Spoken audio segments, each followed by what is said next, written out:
My name's Rachel, plain old Rachel, with a job that's about crunching numbers and making sure the balance sheets, well, balance.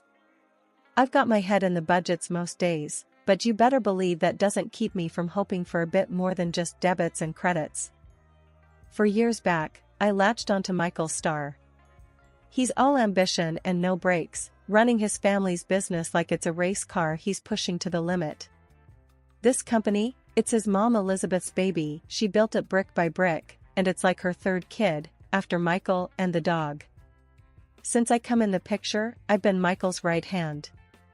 From the moment the pennies didn't add up till the minute they turned into dollars, I've had his back. He's a good guy, with a good head on his shoulders, always listening to what I've got to say about the company accounts. Liz, that's what I call Elizabeth when I'm not in her face. She's a tough one. She could peel paint with her stare if she wanted. Don't think she ever loved me, but she found a little patch of respect for me. She says as long as Michael's happy and the money's right, then she's all right. Now to the today bits. I pulled my chair closer to my desk and was digging into the books when Michael stormed in, all fire and fury like he'd just caught someone nicking his car. Crashing into my little world of numbers, he threw his jacket on the chair and declared war without so much as a hello. Rachel, we got a problem, a big one. His voice was like a thunderclap. What's up? I asked, without a flinch. Michael had a flair for the dramate.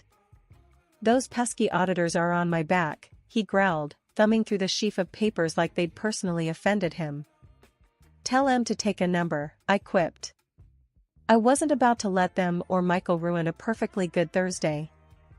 He cracked a smile, though. Sure, and who'll face the music then, you? They're sniffing around Elizabeth's last deal like it's got a bad stench. I sighed. Then we'll give them roses to smell instead. Where's the fire? Point me at it. He relaxed a bit and flopped down across from me. I knew the score. Michael gets the heat, I find the way out. It was a dance we had gotten used to. I need you to look over everything, okay? Can you do that for me, Rachel? His eyes were asking politely, but his tone meant business. You got it, boss, I said, cracking my knuckles. I'll dive in and you'll have those auditors eating out of your hand. The door swung shut behind him, and I was alone again with the ghosts of numbers yet to be tamed. It didn't scare me. The numbers never did. It was only when they didn't add up that my stomach knotted, because those rare times spelled trouble. That was the gauntlet thrown, so I picked it up. The real figures from the deal sat snug on my hard drive, waiting for me. I just had to prove that Liz's deal was squeaky clean. For Michael, for the company, and, hell, for my own peace of mind. So I settled in, glasses perched on my nose, ready to wage war with spreadsheets and bank statements. It was going to be a long night, and the coffee pot was my only ally. Michael hired a new secretary, a bombshell really, and brains weren't her strong suit. Her desk routine was a mess. Her idea of filing was piling papers high enough to block out boredom or any real work. I couldn't deny she had a presence, though, like a walking, talking beauty advert. At Elizabeth's for dinner, it was a small gathering, just Michael, Elizabeth, and me. The clinking of cutlery mixed with the dull hum of the oven in the background as we sat down to eat. You could find someone more capable, I said, pushing a pea around with my fork. Michael gave me a look, his smile flat as weak old soda. Jealous, Rachel? Of Samantha's looks? His tone had a bite, a challenge. My face got hot fast, but not from shame. I was made of sterner stuff. It's about professionalism, Michael, not her assets. That's when Elizabeth cut in, her voice carrying weight as it always did. She's right, Michael. And respect your wife. That's non-negotiable. Elizabeth was old school, a steel magnolia, elegance with a core of iron. Michael shifted in his seat, uncomfortable but knowing better than to cross Elizabeth. I didn't mean any offense, Rachel. Samantha just draws in the clients with her charm. Charm? I scoffed. Is that what we're calling it these days? I took a bite of my food, tasting more of my annoyance than the herbs on the chicken. Then there was a knock at the door, a roll of thunder entering the dining room. It was Samantha, the secretary herself, decked out like she was gunning for a spot on a magazine cover instead of a family dinner. Sorry, I know I'm unexpected. Samantha started, all eyelashes and lipstick. But Michael, you left your phone at the office. She handed it to him, her fingers brushing his like she was delivering a secret promise. Michael took his phone with a muttered thanks, his eyes darting between me and Elizabeth. Samantha, apparently satisfied with the disruption she caused, swayed out of the room like the queen of disarray she was, leaving a trail of expensive perfume and confusion in her wake. After the door closed behind her, Elizabeth's voice sliced through the silence. That girl might as well be trouble wrapped in designer threads. I could only nod, my jaw tight enough to press diamonds from coal. The rest of the dinner passed in a strange calm before the storm. Michael tried to steer the conversation to safer waters, but it was like putting a band-aid on a crack in a dam. Months pass, and I can feel the heat in the office rising, like the temperature is set a few notches too high. But it's not the thermostat, it's everything else. The way Samantha struts in every morning, you'd think she owned the place. Today, it's some tight dress that screams cocktail hour, not 9 to 5. I can't help myself. Attire for the office, not the opera, Samantha. I grumble as she breezes by my desk. She halts, pivots on a heel, and smirks. Well, not everyone has to hide their figure, Rachel. Her words hit like a punch to the gut. She knows she's got the kind of curves that cause a ruckus, and she doesn't mind flaunting them, especially not around Michael. I turn back to my screen, hoping my cheeks aren't too red. I feel the eyes on me, the whispers that burrow under my skin like ticks. They're eating this drama up, bit by juicy bit. I catch a glimpse of Samantha leaning over Michael's desk, laughing a bit too loud at something undoubtedly not funny. Michael's eating it up, the idiot. There's a smirk on his face that makes my fingers itch to wipe it right off. I hear them making plans to leave together, their voices a mix of excitement and hushed tones. The whispers around me crescendo. The shared rides home we used to enjoy, chatting about nonsense or sometimes in comfortable silence, they're history now. It's all Samantha, all the time. Lunchtime becomes a solo act. I grab my sandwich and sit at the corner table, pretending not to notice the gap that's grown since Samantha arrived. It feels like I'm sitting in no man's land, while everyone else is at the cool table. Later, I confront Michael in the break room. He's sipping a coffee, looking relaxed. Too relaxed. So, this thing with Samantha, what's that about? I ask, trying to sound casual. Oh, come on, Rachel. It's nothing. We're just colleagues, Michael says, with a shrug that's supposed to be convincing. Friends don't look at each other like that, Michael. I insist, crossing my arms. You're not fooling anyone. There are whispers, Michael. He laughs, a harsh sound that scrapes against my patience. Oh, please. There's always office gossip. Grow a thicker skin. I leave the break room, leaving Michael with his so-called advice and his arrogance. The words bounce around my head, grow a thicker skin. Right. Because that solves everything. One day I went into Michael's office to get the documents. What I saw felt like a jab to the chest. There they were. Michael and Samantha hugging each other, his arm tight around her waist like she's some sort of prize he won. Michael stammers, looking like he's just seen a ghost. Meanwhile, Samantha wears this smug grin like she's got one over on me. Really, Michael? I said, my voice cut through the silence like a knife. This is what's been going on. Michael's face was dripping with sweat, his shirt collar soaked. It's not what it looks like, he says, his voice all shaky like he's trying to convince himself more than me. Samantha, still standing there with that irritating smile, says, calm down, it's just a hug. Just a hug? I snapped back. And I suppose you just happened to fall into his arms, right? Michael tried to butt in, his hands up as if trying to stop a bullet. Listen, we were just... I turned on my heel, not wanting to show them how much it hurt.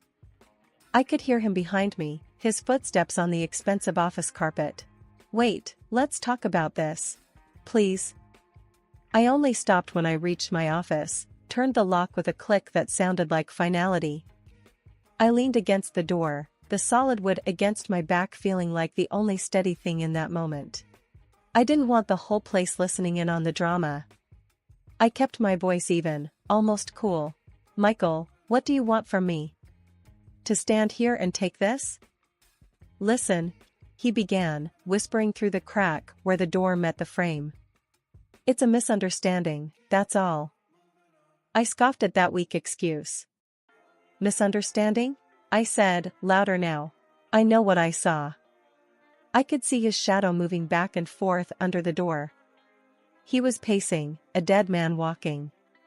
I could hear him muttering, trying to string together the right words as if they'd work like some magic spell. I sat at my desk, cold metal against my fingers while I thought about all the lies, all the late nights I'd been a fool to believe were for work. A knot tightened in my gut. Everything was clear now. I wasn't going to stick around to be played for a fool. After a while, the pacing stopped, and the shadow under my door disappeared. I wasn't going to be interrupted anymore.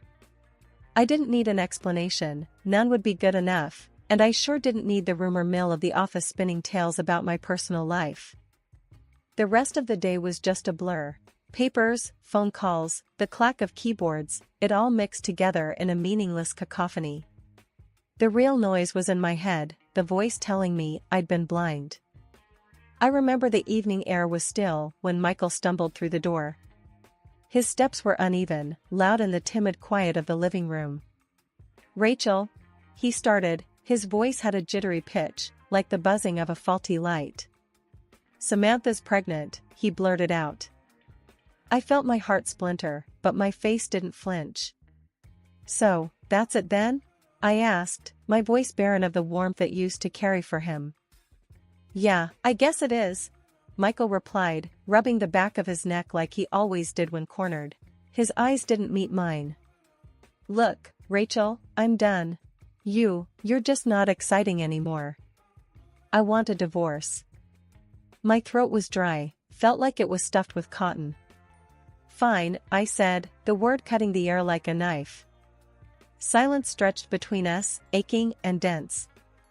He shuffled his feet, clearly wanting to escape. So, that's it, you're just going to let me go? Michael's voice had a scornful edge, but underneath it was surprise, maybe even disappointment. That's it, I replied flatly, every word laced with the ice that had settled in my chest. All right, then. He turned and walked out, taking no more than a suitcase and leaving a whirlwind of broken vows behind. I stood motionless, the ghost of our love story wilting in the gathering dusk. Then I reached for the phone, my hand steady as I dialed Elizabeth's number. It's Rachel. I need help. We talked about a lot of things, and when she hung up, I know what I needed to do next. The silence felt different now. It was the quiet of a starting line, the hush before the storm. With newfound purpose, I began to gather Michael's things, stuffing them into bags with a ferocity that was foreign yet fitting. Every piece of fabric was a testament to a lie I'd lived, an illusion I'd cherished. Not anymore. He'd called me dull, said I wasn't exciting. But as I looked around at the life I was about to dismantle, a flicker of something feral twisted in my gut. I wasn't dull, never had been. I was just misplaced. Now, there I was, bags packed with the remnants of a defunct marriage, standing in the dimming light of my living room. And you know what? There was something exciting about the emptiness, something thrilling about the vast unknown stretching out before me. The morning was crack of dawn early, and the air in the office was still. I pushed open the door to the place I'd spent countless hours crunching numbers and biting my tongue. Not today. Today, the papers tucked under my arm felt like the heaviest weights, yet they made my steps lighter. I found Samantha lounging behind her desk, nails clicking away on her phone like some pampered cat sharpening its claws. "Took you long enough?" She smirked without looking up. "Thought I'd have to send out a search party or a pink slip." Ignoring her, I walked straight into Michael's office, the door flung wide open. He was there, looking like the king of jack-all, feet kicked up on the desk that he barely deserved to sit behind. "Rachel, what do you want?" Michael barked, scrambling to sit upright. I slapped the papers on his desk. "Your world's about to turn to crap, Michael," I said, keeping my voice steady. He picked up the stack with a shaky hand. "What is this?" His voice had that high-pitched squeak, one I recognized when he was worried. "Your ticket out. Have a nice read," I said coolly. Samantha had stalked in, the click of her heels an annoying reminder of her presence. "What's she on about now, Michael?" she sneered, leaning over his shoulder. "Don't tell me you still haven't fired her?" Michael leafed through the files, his face draining of color. "These are fake," he managed, but his voice had lost its bluster. "It's not fake, Michael," I shot back. "Turns out your darling Samantha is dirty. Check out the expense reports. She's been skimming cash, writing it off as your representation expenses. Who knew office supplies could be so lavish?" "This is slander." Samantha's voice was high enough to shatter glass. And that's when Elizabeth walked in, her steps silent but her presence filling the room like a storm cloud. "Enough," she intoned, and her single word clipped through our argument like a scythe. Michael turned to her, whining, "Mother, she's lying. Tell her, Samantha." Elizabeth didn't flinch. "You're dismissed, Michael." Her voice was final, the kind that slammed doors shut and ended discussions. Michael sunk into his chair, his face ashen. "Mom, please. I'm your son. You can't." "I can and I have." Elizabeth stood, unwavering. It was like the whole room held its breath, even Samantha. And then she laughed. It was a sound that could curdle milk. "Guess the show's over, Michael," she taunted, tossing the papers on his desk like they were trash. "Time to let you in on a secret, lover boy. I'm not pregnant." "And me, love you? Police." Michael looked like he'd been slapped with a wet fish. "You said? You promised." "Yeah, well, that was before your mommy here fired you," Samantha sneered.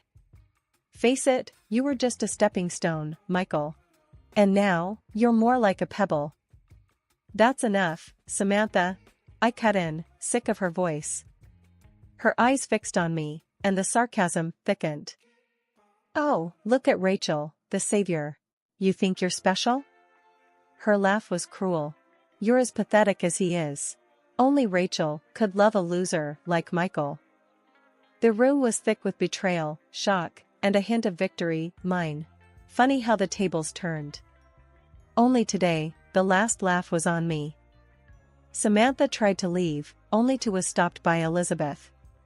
"Return the money," she demanded in a tone that froze my blood in my veins. "Listen, Elizabeth, I swear I'll pay it back," Samantha stuttered, her back against the wall. Her hands trembled. "I can get a loan or something." "Loan or something, huh?" Elizabeth snorted, her eyes icy slits. "Damn right you will. Or else you'll find out just how bad things can get."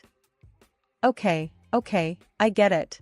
I messed up big time," Samantha stammered, looking everywhere but into Elizabeth's cold stare. Michael shifted in his armchair, the creak of the leather breaking the harsh silence. He ran his hand through his hair and let out a ragged sigh. "Mom, Sam, I don't want you to." "Shut it, Michael," I snapped from across the room. It was hard to watch him, a grown man, so close to weeping over his own mess. "You've done enough talking." Elizabeth turned on her heel, pointing a stern finger at Michael. "You're as much to blame. Giving her access to the funds like it's play money." "I trusted her." Michael's voice cracked. "Trust?" Elizabeth laughed, short and scornful. "Trust is earned, Not handed out like candy, you fool. I didn't want to steal, but I just got in too deep. Samantha choked out, her eyes darting nervously. I stayed quiet, leaning against the doorframe with crossed arms. Elizabeth didn't need backup to handle this, she was storm enough all on her own. Samantha slumped, defeated. I'll figure it out. I just need time. Time is the one thing you don't have, girlie, Elizabeth snapped. I want that money back, and I want it yesterday. I'll get it. Somehow. Samantha's voice waned to a feeble whisper. Elizabeth's look softened just a hair. You better. Because if you think this is bad, jail will eat you alive. As Samantha scurried out, a harried mess of guilt and fear, Michael sank back into his chair, face buried in his hands. Elizabeth turned her back on him, she had no comfort to give. The room fell silent after the storm, heavy with the weight of consequences. Michael's mumbling apologies hung limp in the air, as ignored as distant thunder. We all knew the size of the hole we were in. It was time to start digging ourselves out. The paperwork was a nightmare, a jungle of legalese and signatures that felt like they'd never end. Somewhere between signing away my marriage and dissolving my professional ties, Elizabeth dropped the bombshell. Stay, Rachel. Help run this company. She said it so matter-of-factly you'd think she was asking me to pass the salt. I looked at her, incredulous. Are you serious? I replied, my tone edged with raw surprise. You know what went down here. You saw the wreckage. She leaned back in her chair, eyes unreadable as always. I know, she admitted, but we could turn it around. You got guts and know-how. I can handle the board. Think about it. I wanted to laugh. Wanted to because the idea was ludicrous, yet there I was, actually mulling it over. Turning the place around wasn't a one-woman job, and hell, I knew the ins and outs of this godforsaken place better than anyone. I locked eyes with Elizabeth, long enough to let the gravity of the situation sink in. You can't be serious, I finally said, but my voice lacked conviction. The truth was, something in me thrived on challenges, on proving people wrong. As a heart attack, she fired back, no hint of jest lurking in her gaze. Join me. What else you gonna do? Go back to Michael, who's groveling at your feet? I scoffed, shaking my head. No way in hell I'm going back to that. Visions of Michael's face, all puppy dog eyes and wilted pride, came to mind. He can wait till hell freezes over for all I care. Elizabeth smirked, that's my girl. It wasn't a term of endearment by any means. In this jungle, it was the call of one lioness to another, acknowledging the coming hunt. So I stayed. Together, we rolled up our sleeves and clawed through the mess. Day in and day out, we navigated through the crap storm, her iron will and my relentless drive combining into a force to be reckoned with. And Michael? He became a ghost, drifting on the edges of my new life. Sometimes I'd catch a glimpse of him, lurking, a shadow of man who'd lost his gambit. Part of me might have felt a sliver of sympathy, but I had a company to resurrect. Elizabeth and I had one last showdown with the board. The old boys didn't know what hit 'em. We walked into that room, reports in hand, sharp as knives. I remember the head of the board, a slippery named Jenkins, trying to undermine us with some comment. You ladies sure you want to keep playing in the big leagues? He chuckled, a chorus of wheezing laughs echoing him. Elizabeth shot him a look that could curdle milk. Playing? Jenkins, we rewrote the damn rulebook. Now, sit down, shut up, and watch how it's done. We laid out our strategy, outlined our successes to date, and projected the future with such precision even Jenkins couldn't find a foothold for his snide remarks. Walking out of there, I couldn't help but feel a wildfire of triumph roaring through my veins. We'd conquered, and the climb was brutal, but damn, the view from the top was something else. As for redemption? That's a long road, best walked alone. Michael would have to find his own way because as the sun set on the old company and rose on the new, I'd found mine, right alongside an ally no one, including myself, would have ever expected.